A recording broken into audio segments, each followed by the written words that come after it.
Media. Hashtag never again will we do this podcast. Hashtag never again. We're never going to do this podcast.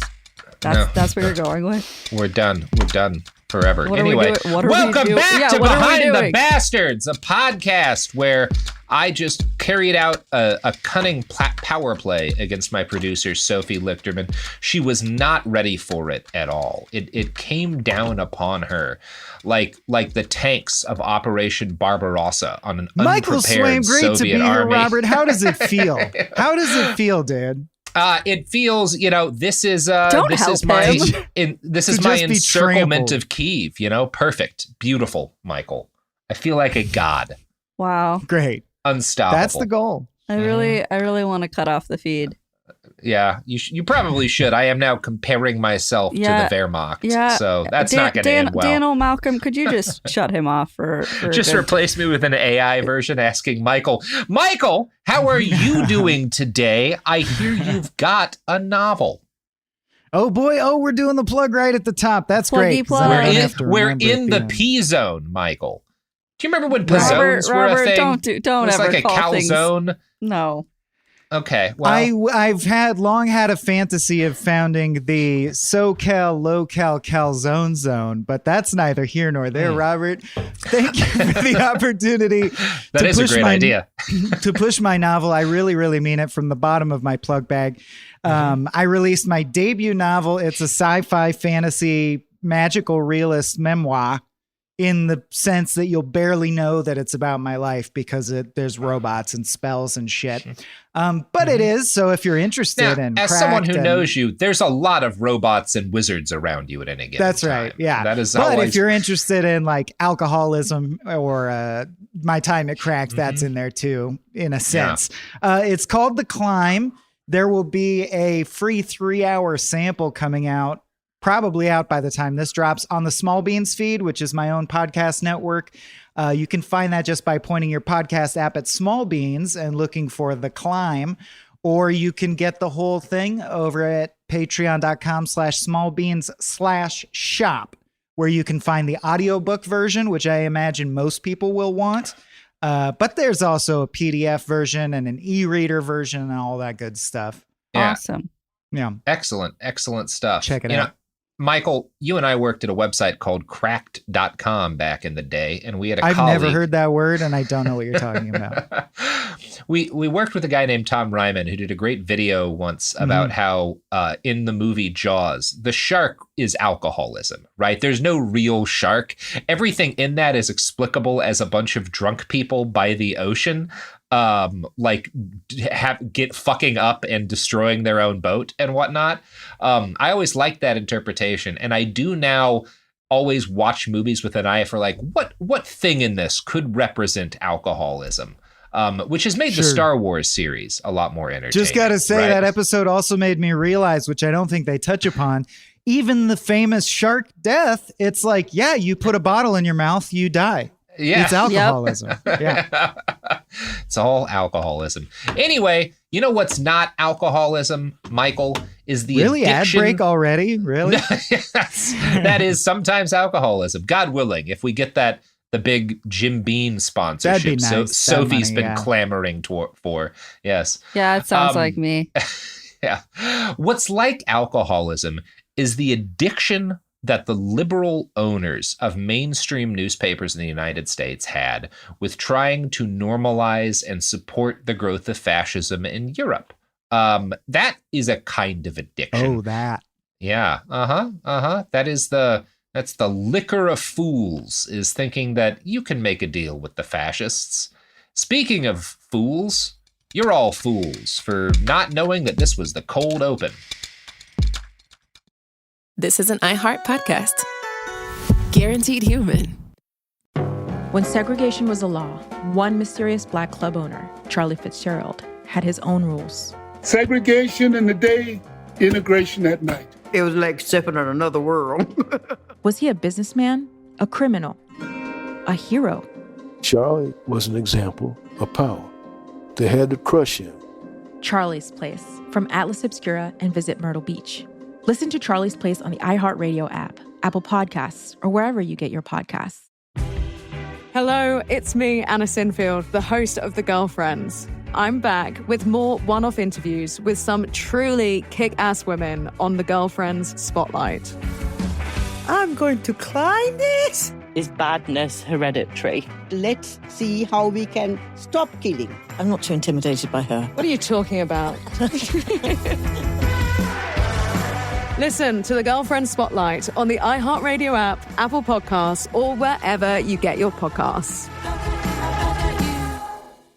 Hey everyone, it's Emily Simpson and Shane Simpson from the Legally Brunette podcast. Each week, we're bringing you true crime through a legal lens. Whether you want all the facts on the disappearance of Nancy Guthrie, or you still need to wrap your head around the Diddy verdict, we're breaking it all down step by step. And we're not just lawyers, we're also husband and wife. It makes for some pretty entertaining episodes. Listen to Legally Brunette on the iHeartRadio app, Apple Podcasts, or wherever you get your podcasts. And it's the hot open. We're back. Michael, are you toasty? Are you burning up? I'm offended by being called a fool, but I'll get over it in time. I have a question. How do you think those people that were supposed to go to space for 8 days feel about being stuck there indefinitely? I keep thinking about them, and I'm like, I imagine if you get into space, it's because your whole life has been geared towards letting you get to space. That's what I was going to say. Aren't you like sweet? I would say till he gets to like 3-4 months, I'd be sweet. Bonus time in space. Extra this time is what in it's space. all about. Yeah. Dope. This has been what my whole life is for. But I don't know these people. Maybe they're miserable. I don't care. Wow.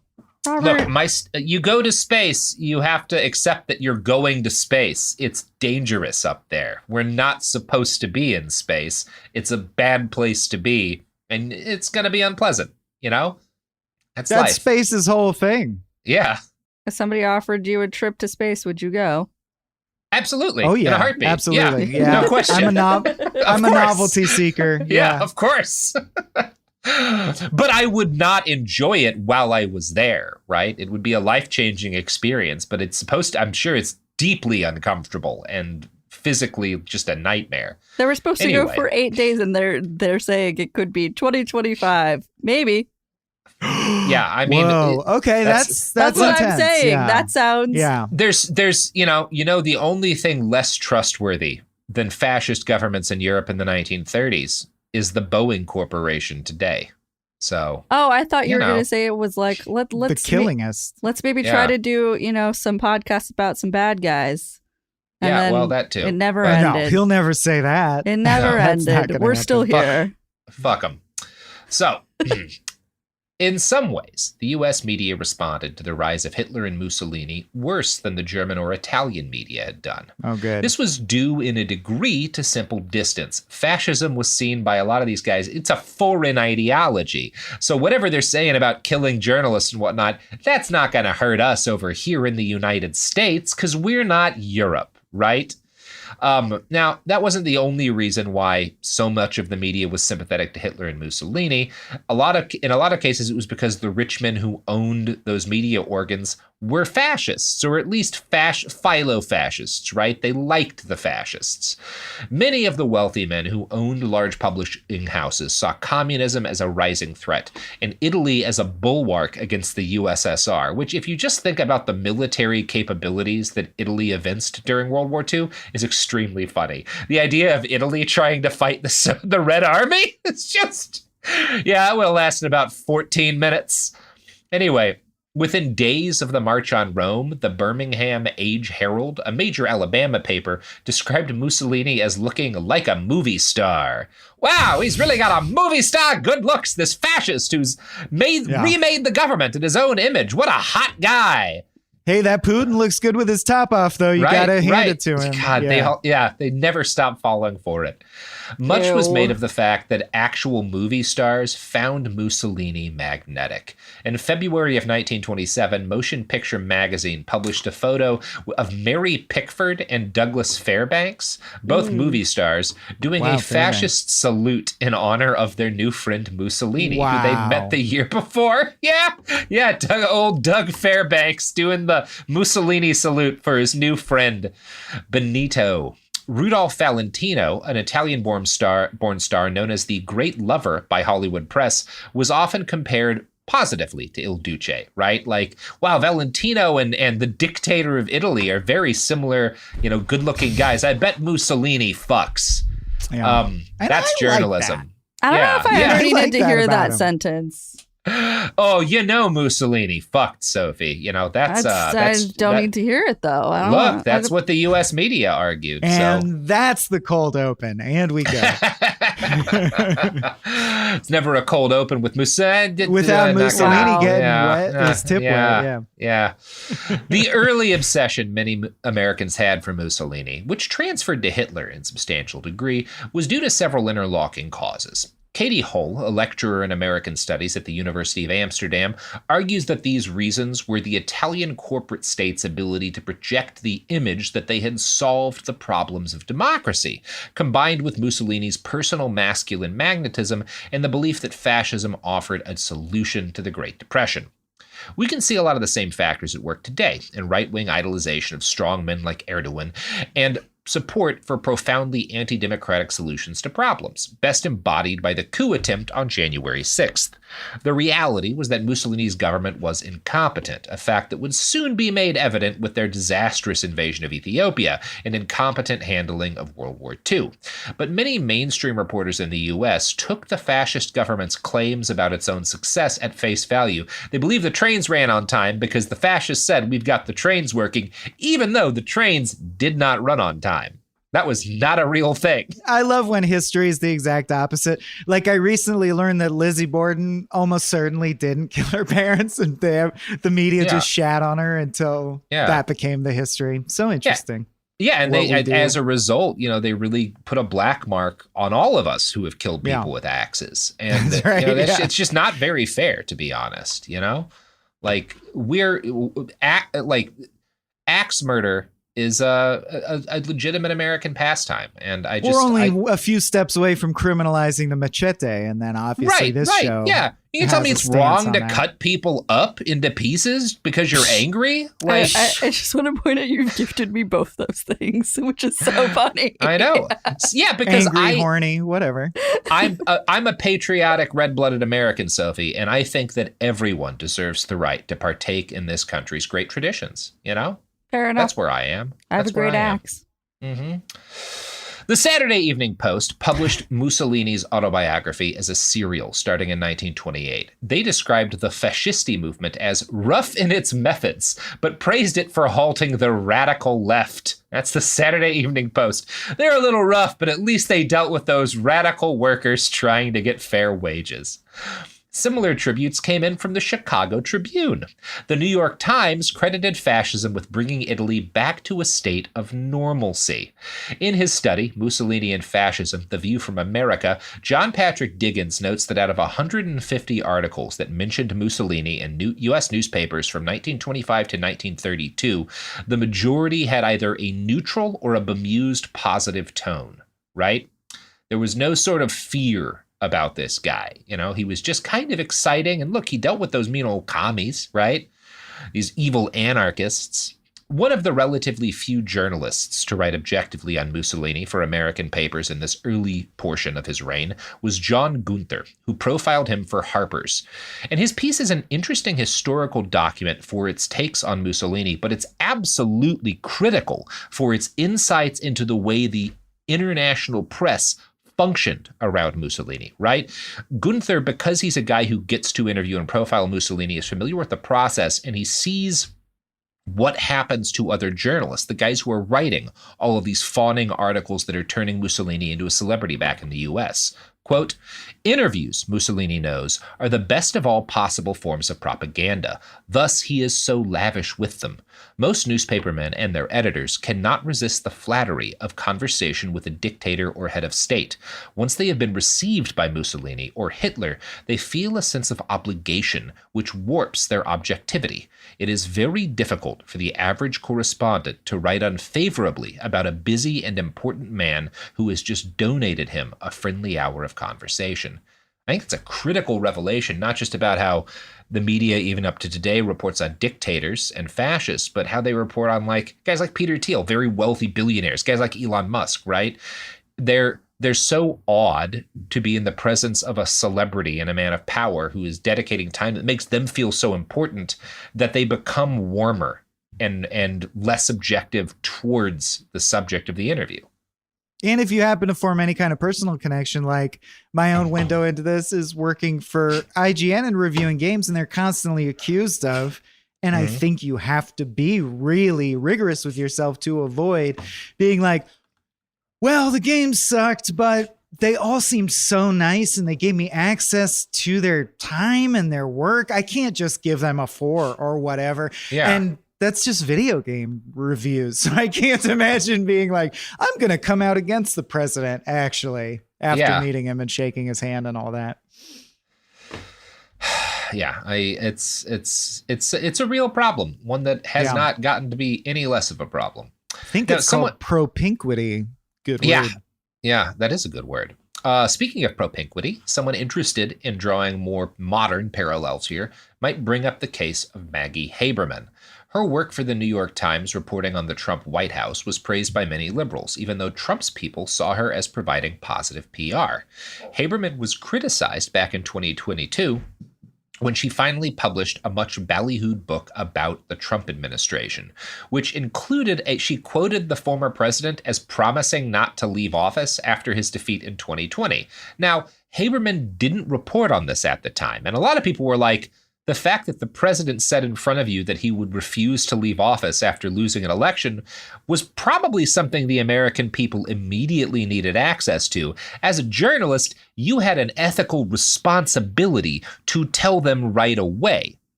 But Haberman, a lot of people will allege, wanted to withhold this information because if she put it out, she would have lost her access to Trump.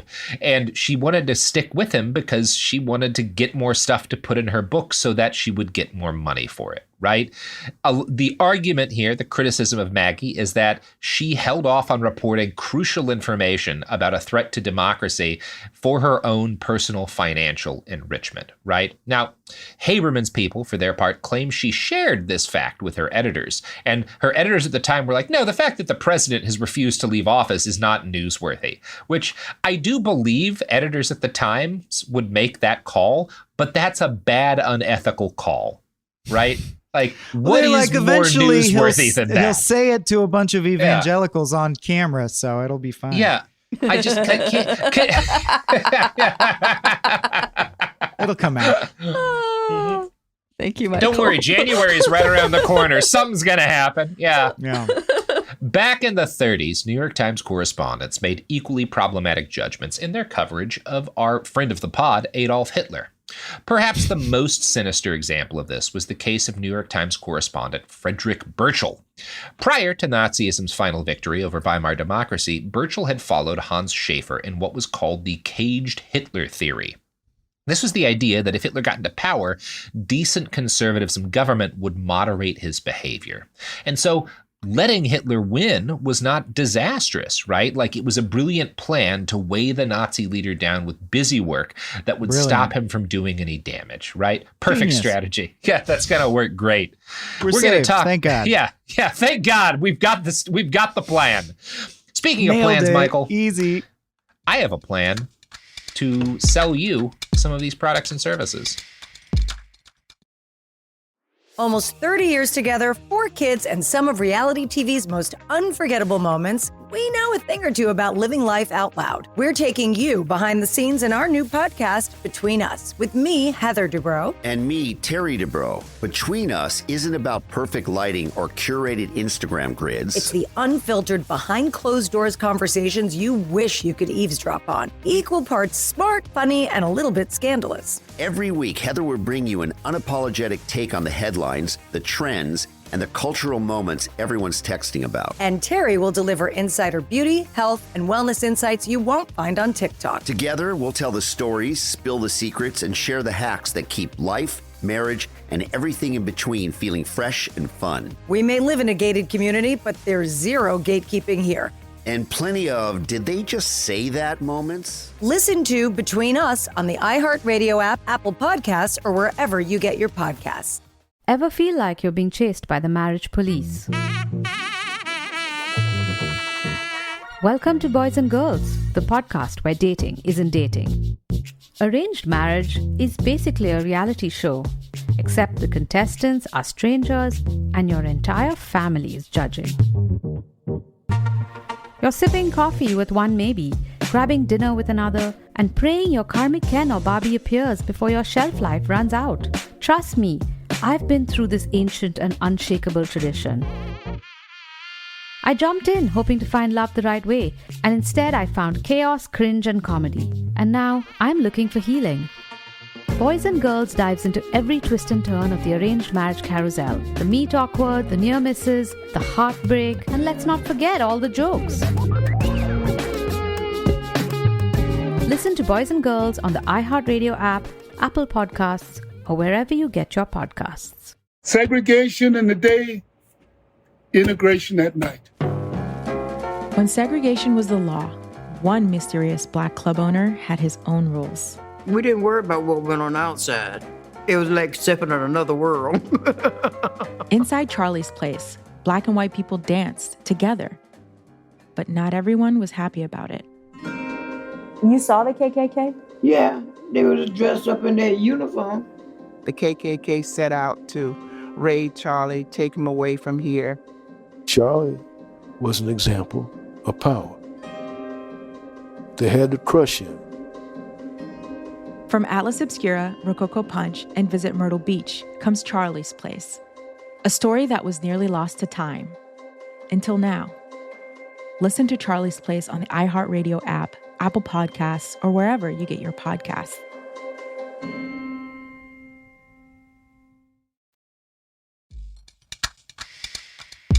We're back.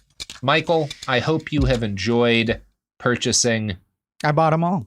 You bought them all, yeah. I bought them all purely to support the economy and therefore the state. Yeah, you got LASIK for parts of your body that aren't even your eyes. You just elbow they're LASIK. Just shooting, they're just shooting lasers at you. I said, "How much laser can this buy me?" and slapped my wallet on the counter. That's right. Yeah, wow. They just love lasering. You know, any God-fearing American does really. Anyway, back to a non-God-fearing American. What is happening? What are you talking about, Sophie? I'm just talking about our man who thinks that he's going to stop Hitler by giving Hitler everything he wants. Now, Burchell was one of a few New York Times Berlin Bureau correspondents who stayed on after the Nazis took power. He had a major influence on how Americans perceived the coming regime, and so it had an impact when he claimed in writing for the New York Times there will be, quote, no extreme persecution of Nazi opponents under Hitler's regime.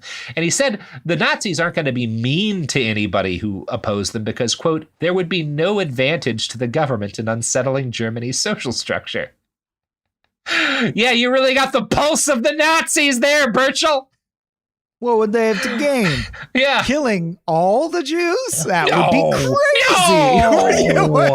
crazy. Meanwhile, he's doing speeches like, we must kill everybody. Yeah. No, like, that's maybe, a joke. Okay, here's the deal. We let him win. Mm-hmm. Let him, take more rope, bring him down from the inside. Give him all the rope, hand the whole thing of rope over to him, and then leave. Have you seen The Wire? This is a 5-year process minimum. Yeah. So the Enabling Act of March 1933 brought the Nazis pretty much total power. Many Americans did find this deeply unsettling, and so with the Times' consent, Burchell took to the airwaves on CBS radio. He avoided any mention of the anti-Semitic violence that Nazis had already been engaging in since Hitler's ascension, and instead told millions of Americans there was, quote, no cause for general alarm. He advised his audience to dismiss from their minds any thought that there would be in Germany any slaughter of the National Socialist government's enemies or racial oppression in any vital degree. The wrongest a man has ever been. Like, powerful Jake Tapper energy out of this guy. Just like, the Nazis aren't going to kill anyone. Why would you think that? Calm down. Everything's gonna be fine. quote me on that. It's almost like someone torturously trying to figure out an opposite day sentence quickly. The Nazis will spare all the Christians. You're like, this dude's wrong or lying. This is not coming together. Yeah. So while Birchall was optimistic about the Hitler regime, in public, he knew that he couldn't actually, he knew that because he's reporting from Berlin, he knows the Nazis are actively, at the moment, murdering Jews and communists, right? He knew that what he was saying was indefensible, but he justified lying to make Hitler seem safe to his publisher, Arthur Sulzberger, by informing Sulzberger, I conceived of the notion of making the broadcast a bait for a real live interview with Hitler, one which I have been vainly seeking. He was lying to the American people about Hitler not wanting to murder anyone so that he could get an interview with Hitler. Yeah. Great guy. And presumably the interview is him going like, I want to murder everyone. You know, it's just disseminating his view. So it's like the most poisonous access journalism has ever been is this right here. Yep. And now this is officially the point in this 2-episode story arc where I'm going, oh, okay, I see where you're going with this in terms of modern day, like Israeli coming to Congress. Well, I mean, not just that, honestly. Like I wrote this before, that had reached the global crescendo fascism that it's at. rising generally. Yeah. It's like a lot of things. We've been seeing this. This has been very evident and clear for a long time. Although you are right, like that's part of why I felt the need to rejigger this article in light of what's been happening in Gaza, right? Is that like, I think there's actually a moral responsibility to draw that comparison and make it much clearer. Mm-hmm. There was an immediate and a massive backlash to what Birchall was doing with the Times, and it was led with particular fervor by a number of Jewish papers. Now, none of these, because these are like small community papers, right? Because you've got, this is still a period in which there are neighborhoods that are like, this is the Jewish neighborhood in this city or whatever, and so they'll have like their paper. None of these have the clout or the reach of the Times, though, so none of them are able to speak to a national audience. Really, they are rightfully yelling about what Hitler's doing, but they just don't have the kind of mouthpiece that the Times is. And for the next 10 years, the New York Times failed utterly to hire any men of serious skill to work its Berlin bureau.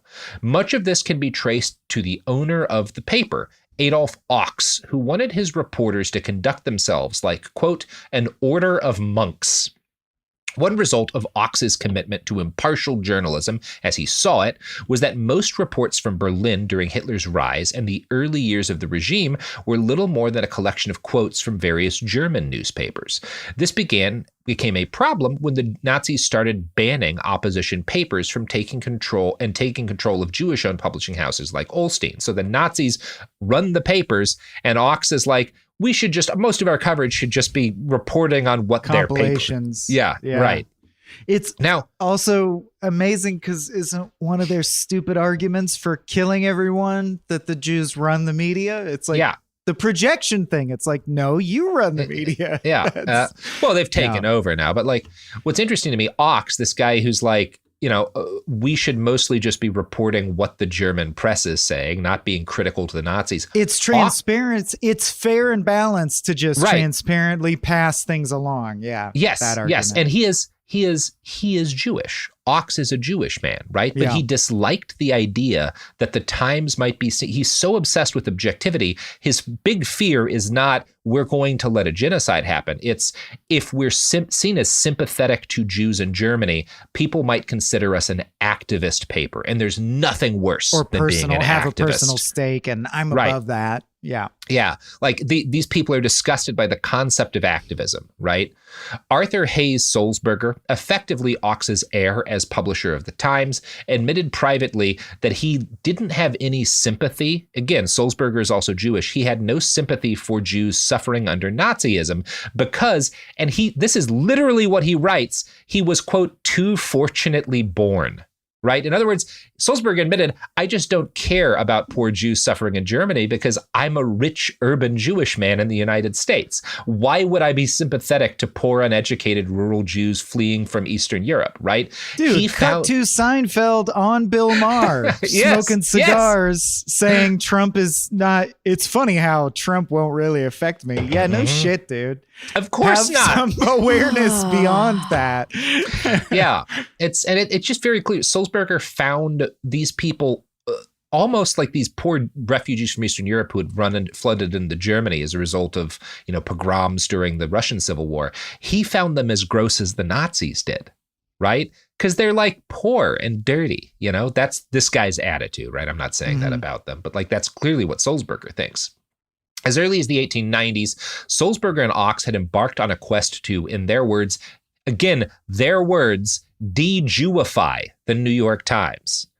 The current publisher of the New York Times, by the way, is Arthur Gregg Sulzberger.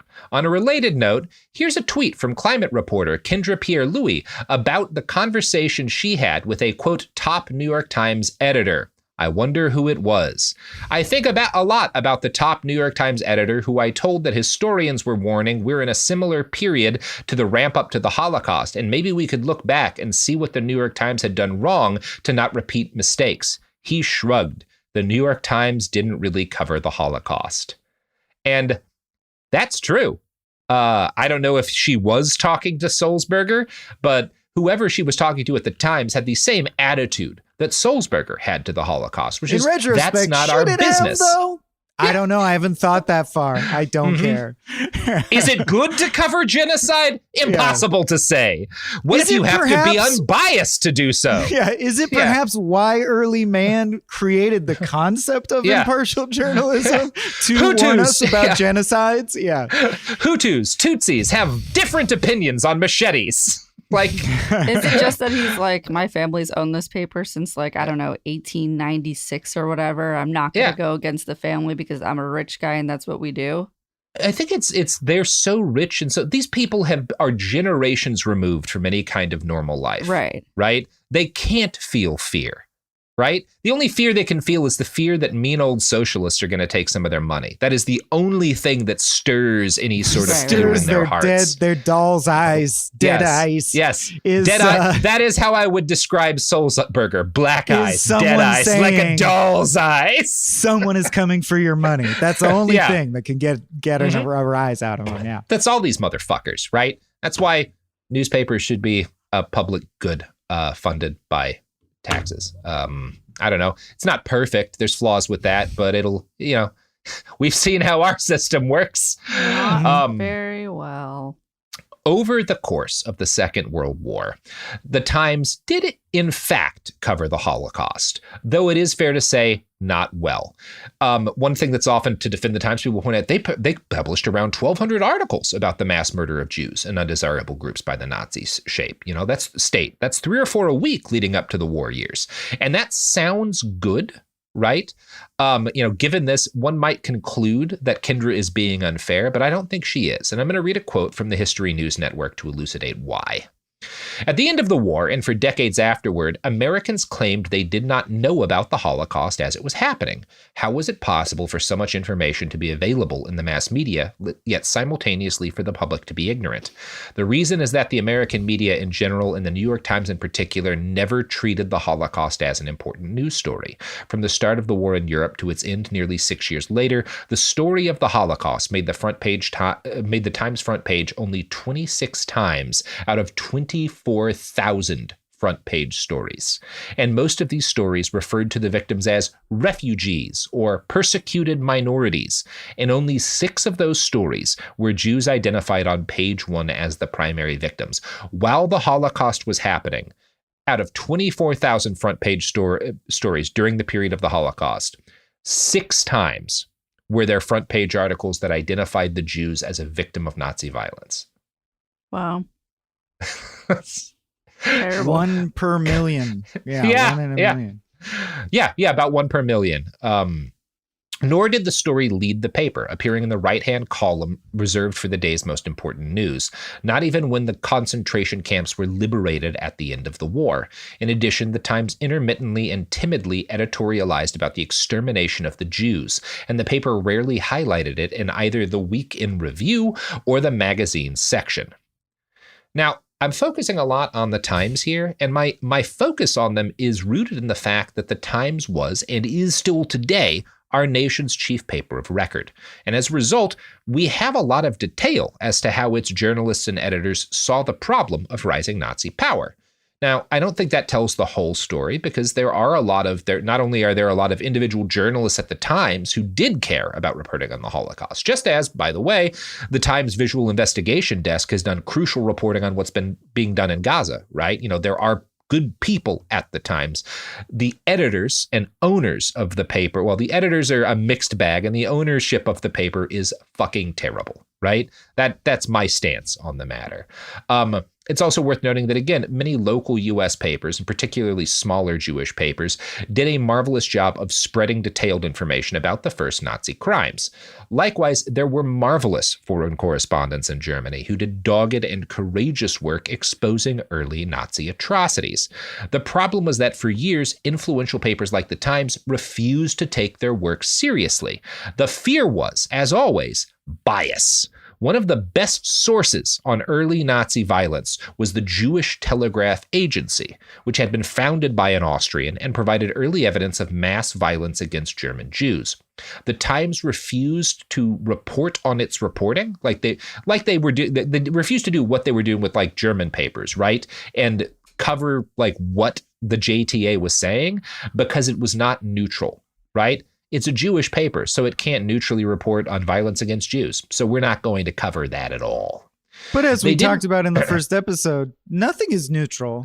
That's it's impossible. It's never happened. No one has ever been neutral. Point of view over the other. Yeah. Yeah. Now, they didn't reject all stories from the JTA out of hand. When the agency happened to interview a source the Times considered credible because they were famous, in this case, Albert Einstein, the Times was happy to carry a JTA wire story. Now, Einstein is one of the most popular public intellectuals of the early 20th century. When the JTA asked him for his thoughts on the 1930 German elections, he stated that the, quote, Hitler vote is only a symptom, not necessarily of anti-Jewish hatred, but of momentary resentment caused by economic misery and unemployment within the ranks of the German youth. Now, Einstein was extremely wrong there, right? The Hitler vote was absolutely a symptom of anti-Jewish hatred. Emotionally driven, yeah. Yeah. Now, that said, I will note Einstein was a consistent opponent of the Nazis, and you can find quotes from him that are much more direct and sensible in their opposition to Hitler. So I think we can forgive the statement from Einstein as a single lapse of judgment, right? I'm not trying to shit on the man's attitude towards the Nazis, but he was wrong in this. And it's interesting, though, that this was the time that the Times chose to take a JTA story, this time when Einstein is saying, don't be the Nazis aren't racist, Even as the war years began, the Times continued to avoid reportage on attacks by Nazi street gangs against Jewish Germans. When the Warsaw Ghetto Uprising occurred, the story was buried on page 10. Even coverage of the liberation of Auschwitz tended to avoid mentioning that the vast majority of victims were Jewish. It's just in the leisure section. They're like, don't vacation there right now, but we won't say why. Yeah. Don't summer in Auschwitz this year. Yeah. Jesus. This is where things get a little complicated, because it is probably fair to say that non-Jewish victims of the Holocaust are forgotten or not sufficiently discussed, due in part to an understandable desire to compensate for the poor coverage Sulzberger and his colleagues put out during the genocide itself. In his Cambridge Press study about the burying the Times did of the Holocaust, Laurel Leff notes that the primary reason Sulzberger refused to change his initial reaction towards reporting on Nazi violence against Jews was an unspoken fear that he would risk his own position in American society, often framed as part of a broader fear that Jewish assimilation in the U.S. would be harmed if too much attention was paid to the suffering of Eastern European Jews under fascism. Daniel Johnson writes in an article for commentary.org, Above all, he was wary of any new influx of European Jews into the United States. Assimilation for Sulzberger was a prize for which he was prepared to let other Jews make any sacrifice. That's good. Yeah. Yeah. Just a nice little reminder of like what human evil is. You know, it's not just these Nazis wanting to exterminate people. It's this guy going like, I could help maybe save lives, but you know, that might endanger me being able to go to the best parties. So let's just not do that. Let's just not cover this, you know? Yeah. Or I think maybe the most discouraging thing for your soul that you can witness is extreme. It's like, okay, extreme violence and cruelty is bad enough, but spectators who laugh or treat it like it's fine, and you're like, damn, the human being can really get dark. Jesus. Yeah. Or when people just aren't concerned, don't care about, you know, what's happening, what's being done to people, right? Like this has always been like my frustration talking to like some of my members of my family who supported the Iraq war about like stuff I saw in Iraq, and like they're so bored of it, of being of talking about the damage that they helped to do. It just absolutely no interest in thinking about it and talking about it. You know, that's what the Republican Party has tried to move on to being like, you know, fuck the Iraq war, like they weren't the ones who did it. Right. You know, not that they were the only ones who did it. There's plenty of Democrats who voted for it. But like, you guys, it was your thing. Like, you don't get to fucking escape it because you don't want to talk about it anymore. Right. And the othering of the Arab world as far as those people are terrorists is a narrative that's still foundational to what's going on there. So yeah. And the way in which it's interesting to me, because like, I think I do actually talk about terrorism in a way that's unbiased, because like, I am very sympathetic to the aims of the PKK, which is a Kurdish terrorist organization, right? The fact that they have, and I'm not supportive of terrorism, but I think that oftentimes in history, there are groups that find themselves resorting to that, and their broad aims are still justified, right? I feel the same way about the ANC, right? Nelson Mandela was not just tarred as a terrorist because of a political campaign by the apartheid government. Nelson Mandela went into hiding and established the arm wing of the ANC, which bombed civilians, right? Like, he was a terrorist, you know? Like, terrorism, you can objectively say all of these things are terrorism, and that doesn't mean that like you support it when the cause is good. It just means that you acknowledge there are terrorists sometimes whose overall cause is justified. It's like looking at the IRA. Do I think it was evil to like throw a bomb in a pub? Yeah, that is evil. It's bad to bomb a pub, but that doesn't mean the overall fight was evil, right? Like it's just everyone agrees that terrorism is fine in certain circumstances. I don't see any moral difference. And they just don't call it terror. They're like, this is the good kind, so we picked a different word because this is the approved form of domestic terrorism we're okay with. Yeah, the bombing of Western Europe by the Allies during World War II was one of the largest acts of terrorism in history. It was the deliberate targeting of civilians to frighten them and break their will. There's no other way to describe it but terrorism. That's what it fucking was, right? And I would argue that like it actually didn't work. You can't really bomb people's will to fight away. But I don't think actually in World War II we were wrong to have tried it for a period of time, because the situation was fucking desperate, and you're going to try everything at that point, right? Like, it's just how people react in situations like this. Everyone does it. Every side does it. I think that's actually reporting on it objectively, you know? Sure. But the Times I remember disagrees. You were very pro-Maquis and anti-Cardassian when that whole thing was going I down. am extremely supportive of Maquis aims. Look, that's good. Good do to I have like you on Chakotay? record. No. As an actor, I dislike him. Sure. But, I look, I support insurgent attacks against Cardassian infrastructure, and I always have. But they're filthy Cardis. Yeah. Whoa, Michael. All right, call We don't got to get all Miles O'Brien in here. That's right. Yes, let's go down this tangent.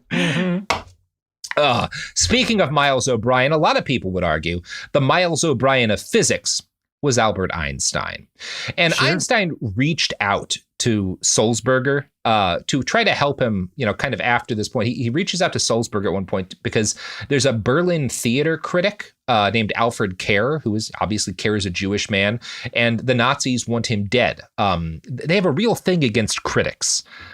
So Einstein reaches out to Sulzberger with like, hey, you have a lot of pull and power. Can you help us get this guy out of Germany and into the United States so he doesn't get murdered? And Sulzberger yells at Einstein. He says, I am disassociated from any movement which springs from the oppression of Jews in Germany. Only in this way can the unprejudiced and unbiased portion of the Times be understood. What an insane thing to say. I will refuse to pay attention to the oppression of Jews in Germany because that's the only way that we can be unbiased, is if we pretend neutral. This isn't happening. That's the neutral stance. Is pretend it's not happening, Wow. So that statement is particularly ironic when we return again to how the Times has recently covered protests against the genocide in Gaza. I read an article recently on Dropsite News by Arvind Dilawar, a freelance journalist who had worked for the Times reporting on an article about an anti-Zionist protest in New Jersey. The precise focus of the protest was Israeli realtors holding an event to auction off illegally seized Palestinian land. Arvind writes, quote, amid Israel's ongoing genocide in the Gaza Strip, the Times article described the protest as contributing to escalating fear and tension in the otherwise peaceable Teaneck. As a pivotal example of alleged anti-Semitic activity in the area, my co-author John Leland, a Times staff reporter, quoted Township Council member Hillary Goldberg, who claimed her home had been broken into as part of a string of abuse in response to her vocal support of Israel and her Jewish background. I have been threatened. I had a box truck with my picture on it and the words liar, liar driven around town. My house has been broken into. I have received anti-Semitic messages, Goldberg told Leland, adding, I have never felt so afraid to be Jewish as now. And hey, look, if protests had been were corresponding to surges in violence towards Jewish people, that's worth reporting. But in this case, the claim by Hillary is, so far as we can tell, untrue. Arvind filed a records request, and the records he received from the police showed that police concluded no break-in was attempted at her property, right? That no crime at all had been attempted against Goldberg. They had found no evidence of it. There were no signs of forced entry. She calls them a dozen times for follow-up checks on her home, and at no point do the police find anything indicating her claims were true.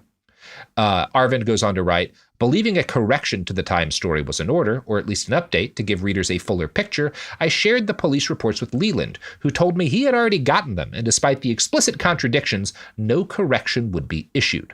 When presented with the police reports, management at the Times also declined to reconcile them with its coverage. Instead, Managing Director of External Communications, Charlie Stadelander, said in a statement that the article was thoroughly reported, fact-checked, and edited, and we stand behind its publication. Goldberg did not respond to multiple requests for comment. The cops are like, there was a truck going around her house with her face that said truth teller. Yeah. Like, everything's the opposite of what you're saying it is. Yeah. And look, again, I don't want to pretend, obviously, that there has been a surge in anti-Semitism, and some of it is tied. I don't blame the fact that people are protesting against a genocide for it, but those protests have provided cover for Nazis, right? You can find evidence of that. And there is evidence that like aspects of like far-right anti-Jewish propaganda have been adopted by some folks on the left, taking their opportunity. Right? They're like anything to say anti-Jewish stuff. Yes. Yeah, of course. Yeah, exactly. That is a thing that happens. It's a thing you have to guard against happening, right? It's a thing you have to be aware of. But the Times is deliberately refusing to like correct their reporting that makes the problem look much worse than it is. And it's because their narrative that they want to portray about these protests is helped by that inaccurate reporting, right? And that's to them neutrality. Cool stuff. Back to the 1930s. Over in France, excellent work was done by La Humanité, the paper of the French Communist Party, which wrote unsparingly about Nazi violence towards Jews and other targeted groups. This reporting was ignored by the American press because it was a communist paper. Now, there's a great book about all this, Berlin 1933, written by French media critic Daniel Schneiderman. I found an interview with Schneiderman in The New Yorker from back in 2019 that contains a fascinating quote on what he called activist journalism, which he argues was the only journalism that responded ethically to the rise of fascism. Activist journalism, Schneiderman writes, journalism that subordinates the quest for truth to the quest for a truth that is useful to its cause, is the only journalism that, today, doesn't have to feel ashamed about what it produced. Everything reasonable, scrupulous, balanced, in my opinion, contributed to lulling the crowd to sleep. If I had been a reader at the time, though, I probably would have quickly stopped reading after a few days, dissuaded by the bludgeoning.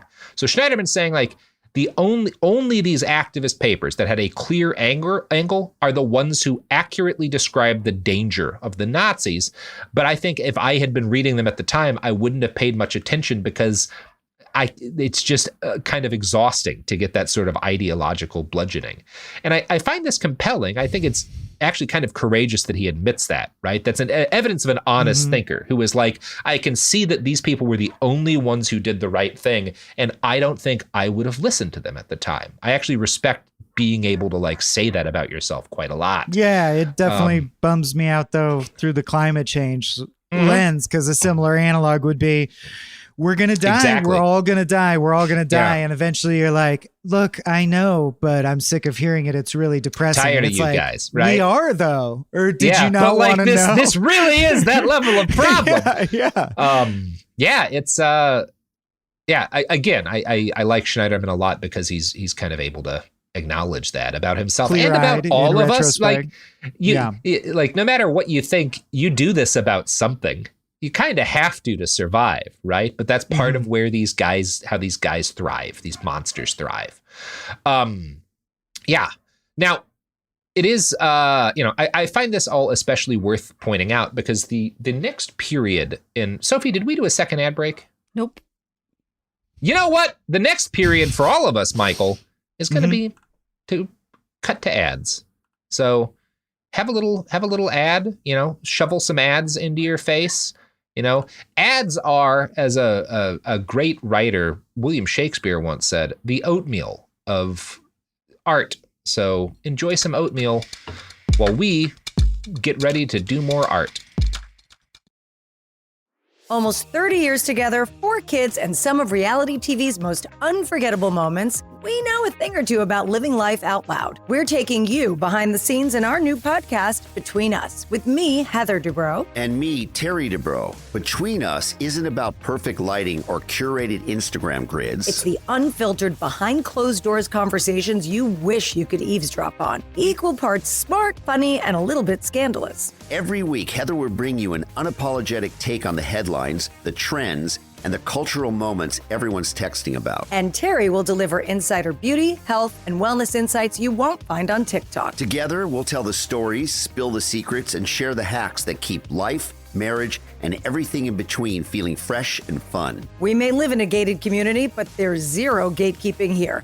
And plenty of, did they just say that moments? Listen to Between Us on the iHeartRadio app, Apple Podcasts, or wherever you get your podcasts.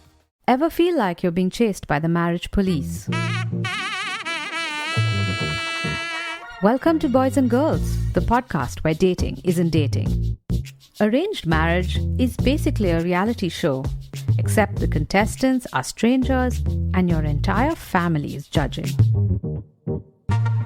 You're sipping coffee with one maybe, grabbing dinner with another, and praying your karmic Ken or Barbie appears before your shelf life runs out. Trust me, I've been through this ancient and unshakable tradition. I jumped in hoping to find love the right way, and instead I found chaos, cringe, and comedy. And now I'm looking for healing. Boys and Girls dives into every twist and turn of the arranged marriage carousel. The meet awkward, the near misses, the heartbreak, and let's not forget all the jokes. Listen to Boys and Girls on the iHeartRadio app, Apple Podcasts, or wherever you get your podcasts. Segregation in the day, integration at night. When segregation was the law, one mysterious black club owner had his own rules. We didn't worry about what went on outside. It was like stepping in another world. Inside Charlie's place, black and white people danced together. But not everyone was happy about it. You saw the KKK? Yeah, they was dressed up in their uniform. The KKK set out to raid Charlie, take him away from here. Charlie was an example of power. They had to crush him. From Atlas Obscura, Rococo Punch, and Visit Myrtle Beach comes Charlie's Place, a story that was nearly lost to time. Until now. Listen to Charlie's Place on the iHeartRadio app, Apple Podcasts, or wherever you get your podcasts.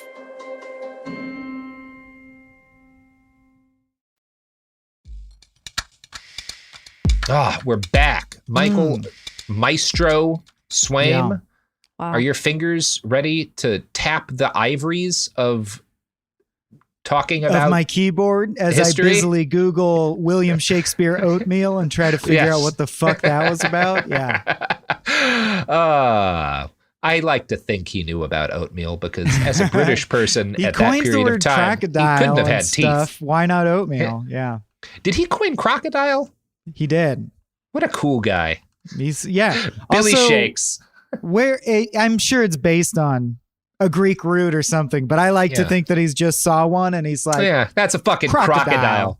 Crocodile. It is one of those, there's some animals like, you look at a fucking, a marmoset, right? And like, it's not obviously a marmoset. Other names could have worked for a marmoset. You look at a crocodile and you're like, yeah, that's a fucking crocodile. Right. You know? Where you're like, you are a Todd. That is your name. Totally. Yeah. For sure.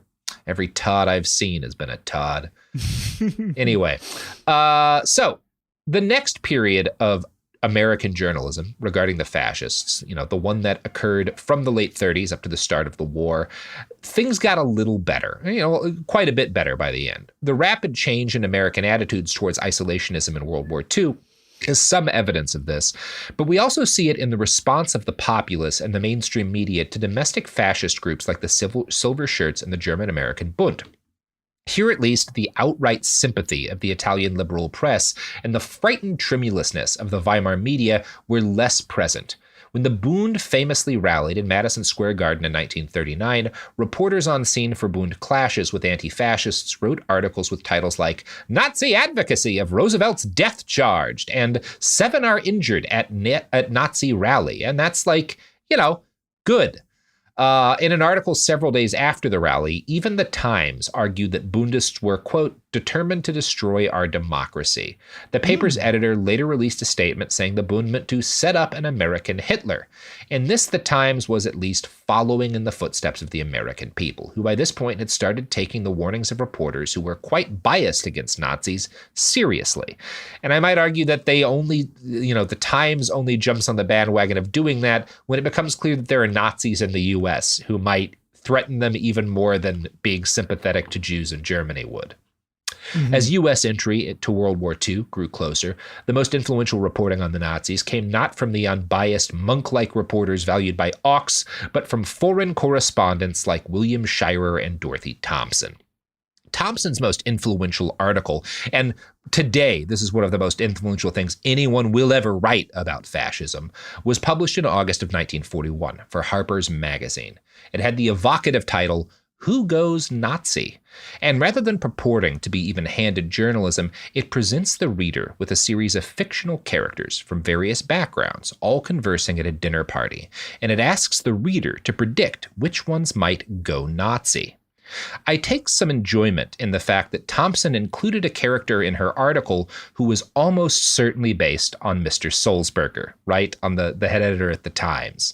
Quote, Mr. J over there is a Jew. Mr. J is a very important man. He is immensely rich. He has made a fortune through a dozen directorates in various companies, through a fabulous marriage, through a speculative flair, and through a native gift for money and a native love of power. He is intelligent and arrogant. He seldom associates with Jews. He deploys any mention of the Jewish question. He believes that Hitler should not be judged from the standpoint of anti-Semitism.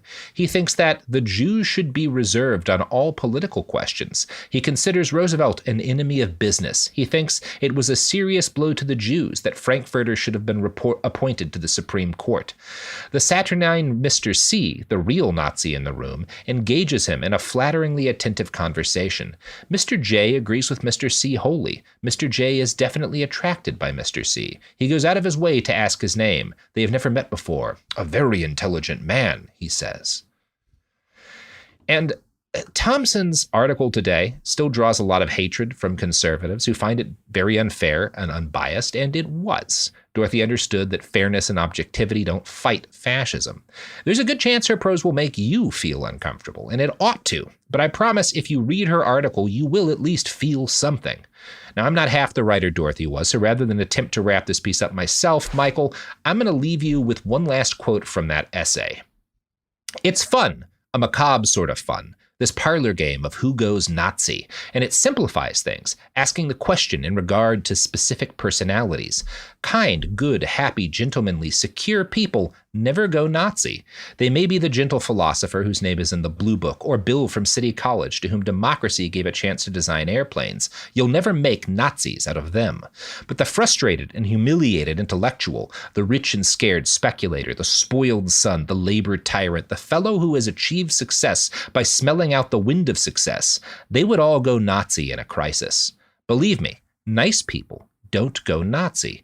Their race, color, creed, or social condition is not the criterion. It is something in them. Those who haven't anything in them to tell them what they like and what they don't, whether it is breeding or happiness or wisdom or a code, however old-fashioned or however modern, go Nazi. It's an amusing game. Try it at the next big party you go to.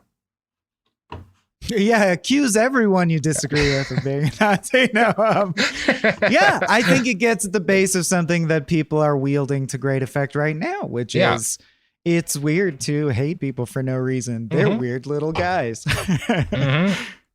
Yes. And I think that recognition that, like, you become a Nazi when there's nothing inside you but the love of and need for wealth and power, right? When that's the only thing you've got, it's fundamentally a product of insecurity. And so the way to fight these people, as we're starting to see with like Vance here, is to make them feel more insecure, right? When you frame them, when you either talk about them as like, well, these are just common salt of the earth people with legitimate grievances, or when you do what I think a lot of liberals started to do with Trump, which is why you've got this weird chunk of people who like don't think he could have been shot, just like honestly as part of an assassination attempt.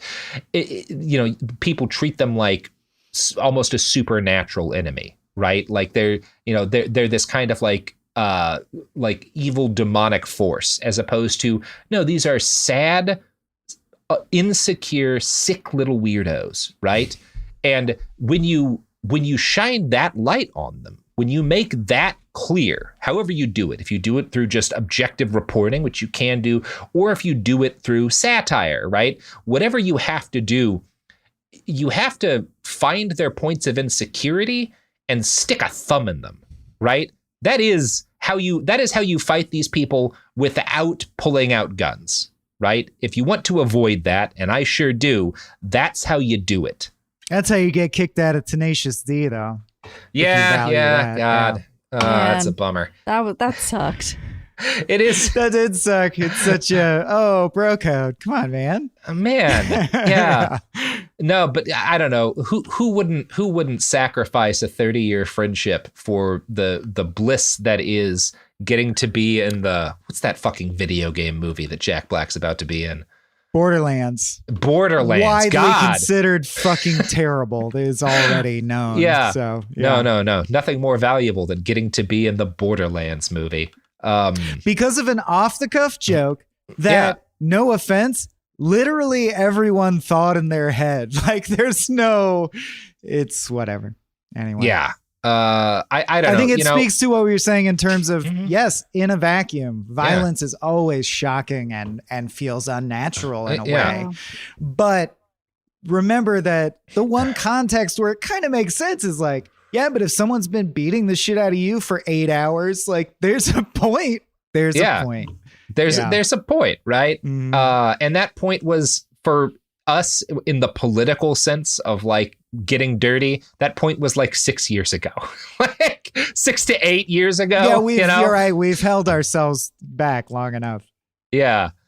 Anyway, Michael, speaking of fighting back, you know what? You can fight back against your boredom by reading Michael's novel. That's right. Which will make you entertained and happy. It's true. I plugged it at the top, but I'll mention again. It's called The Climb. You can get a free sample by checking out the Small Beans podcast feed or check out the Small Beans Patreon page and click the shop tab if you end up wanting the whole thing. It's an audiobook and a book. You can get either flavor. Awesome. Yeah. Anyway. Thank you so much. We got 2 things to plug at the end here, Robert. Yeah. Do it. So I'll do the first one if you do the second one, deal. Okay. He's clearly forgot the plugs over here. I'll remember by the time we get there, I think. The first one is we have a new podcast at Cool Zone Media hosted by Molly Conger. It's called Weird Little Guys. And shows like that relate to episodes like this. I stealth plugged it earlier. If you I know I caught that and I was like, wow, Swaim really, really calling it back. It's a good I'm loving it so far. Oh, thank you. Molly's amazing. And the other thing, Robert, is what is the other thing, Sophie? I don't know. I'm looking to Robert and we go. I'm looking at you. Other people can look at you. You know what, Sophie, let me explain to you. So about like 150 or so years ago, I'm guessing they were Frenchmen, figured out that if you like put a hole in a box and run light through it, you can kind of get images to print essentially onto pieces of paper, right? This led to the creation of what were called photographs and cameras. And eventually people recognized that if you take a lot of these still images and you run them in sequence, you can create the illusion of movement. And now we at Cool Zone have joined this glorious tradition by pivoting to video ourselves, because that's never bad. Never bad. YouTube.com/@BehindTheBastards. Wow, masterfully stretched. Thank you. Thank you, Michael. Thank you, Michael. Thank you. And thank you. That's it. That's the episode. Bye. Is it? I mean, do you have anything else you'd like to add? Michael, it's nice to talk to you. Oh, me? That was directed to me? No, I was just saying it's nice to talk to you. That's what I wanted to add. No, it's a blast. Yeah. I love it. Yeah. Thank you. The recent news came out that Tim Walz is a Sega Dreamcast player. I think this might be what cinches the election, you know? Can we do another hour on that? Perfect Blue and the little Now he's VMU a monster. Oh, okay. We have different in... attitudes. So good, dude. I want to say Crazy Taxi was on the Dreamcast. Oh, one of the launch titles, I believe. September 9th, 1999, Dreamcast Day. It was really the first, the precursor to that good GTA 3 energy. Yeah, for real. I was just thinking about Crazy Taxi, as I often am. And there was the Simpsons ripoff of Crazy Taxi that was pretty good, too. Yeah, Hit and Run. Hit and Run. Great game. Anyway... Think about The Simpsons now, folks. Touch grass, wear sunscreen. Be well. Bye. Behind the Bastards is a production of Cool Zone Media. For more from Cool Zone Media, visit our website, coolzonemedia.com, or check us out on the iHeartRadio app, Apple Podcasts, or wherever you get your podcasts. When segregation was a law, one mysterious black club owner, Charlie Fitzgerald, had his own rules. Segregation in the day, integration at night. It was like stepping in another world. Was he a businessman, a criminal, a hero? Charlie was an example of power. They had to crush him Charlie's Place from Atlas Obscura and Visit Myrtle Beach. Listen to Charlie's Place on the iHeartRadio app, Apple Podcasts, or wherever you get your podcasts. Hello, it's me, Anna Sinfield, the host of The Girlfriends. I'm back with more one-off interviews with some truly kick-ass women on The Girlfriends Spotlight. I'm going to climb this. Is badness hereditary? Let's see how we can stop killing. I'm not too intimidated by her. What are you talking about? Listen to The Girlfriend Spotlight on the iHeartRadio app, Apple Podcasts, or wherever you get your podcasts. Hey everyone, it's Emily Simpson and Shane Simpson from the Legally Brunette podcast. Each week, we're bringing you true crime through a legal lens. Whether you want all the facts on the disappearance of Nancy Guthrie, or you still need to wrap your head around the Diddy verdict, we're breaking it all down step by step. And we're not just lawyers, we're also husband and wife. It makes for some pretty entertaining episodes. Listen to Legally Brunette on the iHeartRadio app, Apple Podcasts, or wherever you get your podcasts. This is an iHeart podcast. Guaranteed Human.